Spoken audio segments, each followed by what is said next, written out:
Assalamualaikum warahmatullahi wabarakatuh. Hai Ananda semua, apa kabar? Semoga baik-baik saja ya. Bertemu lagi dengan Ibu Ririn Azami Putri di pelajaran bimbingan dan konseling pada hari ini. Anak-anak Ibu semua tahu nggak hari ini kita akan membahas apa? Oke, pada pertemuan kali ini kita akan melakukan yang namanya bimbingan klasikal. Pada bimbingan klasikal ini, Ibu menampilkan sebuah video yang akan membahas tentang bakat, minat, hobi, dan apa kaitannya dengan karir. Oke, pada pembahasan kali ini, apa aja sih yang akan kita bahas? Yang pertama itu ada yang namanya bakat.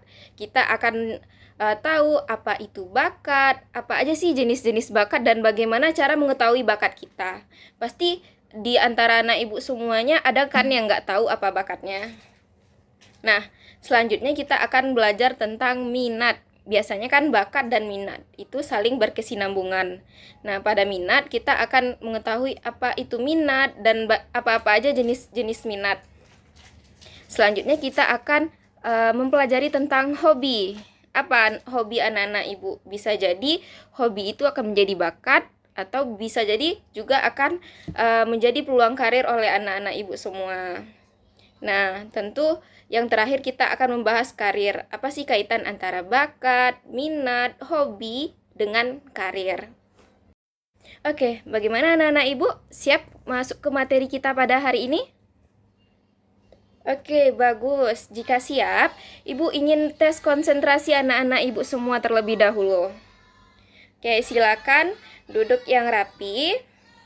Ikuti apa kata-kata ibu. Jika ibu bilang konsentrasi, nanti anak ibu jawabnya gini, konsentrasi dimulai.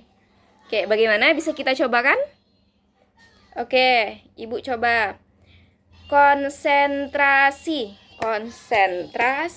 dimulai. Oke, semuanya sudah konsentrasi. Kita masuk pada materi yang pertama, yaitu materi tentang bakat. Dari anak-anak ibu semua, ada yang tahu apa itu bakat? Oke, jika tahu silakan tunjuk tangannya ya. Ibu beri waktu 5 menit untuk anak-anak ibu menyampaikan apa yang anak-anak ibu ketahui tentang bakat. Oke, bagus anak-anak ibu. Jadi sedikit ibu jelaskan ya tentang bakat ini. Jadi bakat adalah potensi yang dimiliki sejak lahir oleh setiap kita. Nah, sebagai anugerah Tuhan yang Maha Esa kepada setiap manusia, berupa kemampuan dasar yang masih terpendam. Di sini ada yang suka nyanyi ketika mandi. Nah, bisa jadi itu salah satu bakat terpendam anak-anak ibu. Nah, bakat bisa terdiri atas 2 jenis. Yang pertama itu ada bakat umum, dan yang kedua itu ada bakat khusus. Nah, selanjutnya itu apa itu bakat umum dan apa itu bakat khusus? Bakat umum adalah kemampuan yang dimiliki oleh setiap manusia yang bersifat, misalnya si Rina memiliki bakat ini, bisa ini, si Rido bisa ini, si Ica bisa ini, si Meli bisa ini. Jadi semua orang mempunyai kemampuan untuk hal tersebut. Selanjutnya itu ada yang namanya bakat khusus, yaitu kemampuan atau kompetensi yang bersifat khusus. Contohnya itu ada bakat verbal. Ada orang yang hebat dalam berkata-kata, ada orang yang hebat dalam mengeluarkan ide-ide dan pendapat-pendapatnya gitu. Jadi dia bisa berkata-kata, bisa berbicara dengan lancar dan baik di depan umum. Itu juga merupakan salah satu bakat, contoh bakat verbal. Selanjutnya itu ada bakat numerikal. Nah, di sini pasti ada anak ibu yang hebat dalam bidang matematika, dalam hitung-hitungan, kimia, fisika. Nah, itu masuk ke dalam bakat numerikal. Jika anak-anak ibu misalnya lemah di bidang matematika, pasti ada kelebihan di yang lain, karena bakat itu banyak sekali jenisnya. Nah, selanjutnya kita masuk ke jenis berikutnya, yaitu bakat seni. Bakat seni ini bisa berupa, ada yang anak ibu punya kemampuan yang luar biasa untuk menggambar, ada yang pandai berpuisi, ada yang pandai dalam bernyanyi, dan juga ada yang pandai dalam menari. Itu contoh dari bakat-bakat seni. Selanjutnya itu dari olahraga. Olahraga ini kan ada anak ibu yang jadi atlet, atletik, ada yang bisa lari, ada yang bisa basket, ada yang bisa voli, dan bakat-bakat yang bersangkutan dengan bidang keolahragaan lainnya. Selanjutnya itu ada pemimpin. Nah, skill memimpin itu enggak dimiliki oleh semua orang. Ada beberapa orang yang hanya bisa memimpin dirinya sendiri tapi belum bisa memimpin orang lain, karena nggak sembarang orang atau semua orang dapat memimpin kayak gitu. Jadi memimpin juga merupakan suatu bakat. Selanjutnya itu ada bakat penceramah. Nah, anak ibu tahu nggak apa itu bakat penceramah? Ya, benar sekali. Contohnya kayak ada kajian-kajian, ada majelis taklim, atau di masjid tiap Jumat atau tiap malam tertentu diadakan pengajian. Nah, si penceramah ini, atau yang biasa kita sebut ustadz, itu juga merupakan suatu bakat. Karena dia berani menyampaikan apa yang sudah dia miliki atau ilmunya itu dia transfer ke orang lain, dan dia bisa menyampaikan dengan baik dan benar sehingga orang menjadi sadar gitu. Selanjutnya itu ada bakat relasi ruang. Ini kemampuan kita sebagai seorang manusia dalam menciptakan relasi. Contohnya ada orang yang bisa langsung akrab dengan temannya, benar nggak? Ada orang yang lama perlu pendekatan yang lebih lama terlebih dahulu baru bisa akan dekat sama orang. Nah, ini juga termasuk ke dalam bidang interpersonal, yaitu hubungan antara orang per orang. Kalau kita dalam Islam itu nyebutnya hablum minan nas, itu hubungan dengan sesama manusia. Oke, paham sampai sini anak ibu? Atau ibu kecepatan dalam menjelaskannya? Oke, paham ya? Kita lanjut ke materi berikutnya. Nah, silakan tunjuk tangannya siapa yang tidak mengetahui apa bakatnya. Oke, banyak ya ternyata yang tidak mengetahui apa bakatnya. Nah, di sini ibu akan akan men-share kepada anak-anak ibu semua cara mengetahui bakat anak-anak ibu. Yang pertama, kita harus mempunyai wawasan yang luas di berbagai bidang. Wawasan yang luas dalam hal ini kita mengetahui berbagai banyak bidang. Contohnya kayak bakat-bakat tadi, kita mengetahui di bidang seni, kita mengetahui di bidang olahraga, kita tahu di bidang verbal dan lain-lainnya. Selanjutnya kita fokus pada keterampilan tertentu yang kita miliki. Maksudnya di sini yaitu kita fokus pada suatu hal. Contohnya kayak gini, pasti pada saat anak ibu TK, anak ibu pandai kayak membaca doa atau enggak mewarnai. Sekarang ibu tanya, sampai sekarang masih bisa nggak mewarnai dengan bagus? Atau masih bisa nggak menggambar dengan bagus? Atau hafalan-hafalan pada saat TK dulu masih ingat nggak sampai sekarang? Mungkin banyak yang lupa ya. Maka dari itu, jika kita mempunyai suatu kemampuan, kita fokus di bidang tersebut kayak gitu. Atau anak ibu yang hobi nyanyi di WC atau galau-galau di WC, silakan kembangkan. Bisa juga jadi bakat anak ibu, bakat menyanyi. Selanjutnya kita tentu mempunyai keunggulan pada mata pelajaran tertentu. Contohnya, si Ani dia unggul di pelajaran bahasa Indonesia. Nah, dari pelajaran itu dia bisa mengembangkan yang berkaitan dengan bahasa Indonesia. Bakat, contohnya tadi ada bakat verbal. Nah, di sana dia bisa mengolah katanya, mengolah bagaimana dia cara berbicara supaya yang baik dan bagus, beretika, sopan, santun, dan lain-lain. Selanjutnya, kita bisa melakukan aktivitas di luar sekolah yang menarik perhatian kita. Contohnya kayak, ada nggak di sini yang ikut silat? Oke, bagus, Rio. Ternyata Rio ikut silat ya di luar sekolah, berarti itu sudah menarik perhatian Rio gitu. Itu bisa juga jadi bakat Rio. Bisa juga diperlombakan ya Rio untuk silat itu. Selanjutnya kita bisa melakukan tes bakat dan minat. Nah, tes bakat dan minat ini biasanya akan anak-anak ibu dapatkan di SMA ketika masuk SMA tersebut. Nanti akan tes intelijensi, ada tes minat bakat, dan juga tentunya ketika kita sudah tahu kemampuan kita di bidang apa, kita tinggal mendalami bidang tersebut. Semakin kita dalami, semakin kita yakin bahwasanya kita mempunyai bakat di bidang yang kita dalami tersebut. Selanjutnya kita bahas tentang minat. Minat adalah dorongan yang kuat bagi seseorang untuk melakukan segala sesuatu yang menjadi keinginannya. Jadi anak-anak ibu semua, minat ini menjadi pendorong kita dalam melakukan apa yang kita inginkan dan apa yang kita sukai. Kita mempunyai ketertarikan yang lebih pada suatu bidang, lalu kita dalami hal tersebut. Bisa jadi dari minat ini bisa menjadi bakat kita karena kita dalami, karena ketertarikan yang kita punya. Nah, selanjutnya tadi kita akan membahas minat pribadi, jenis-jenis minat. Nah, di jenis-jenis minat ini terdapat dua jenis. Yang pertama ada minat pribadi dan juga ada minat situasional. Minat pribadi ini contohnya seperti Rio tadi, minat di bidang silat, seperti Rina berminat di bidang melukis gitu.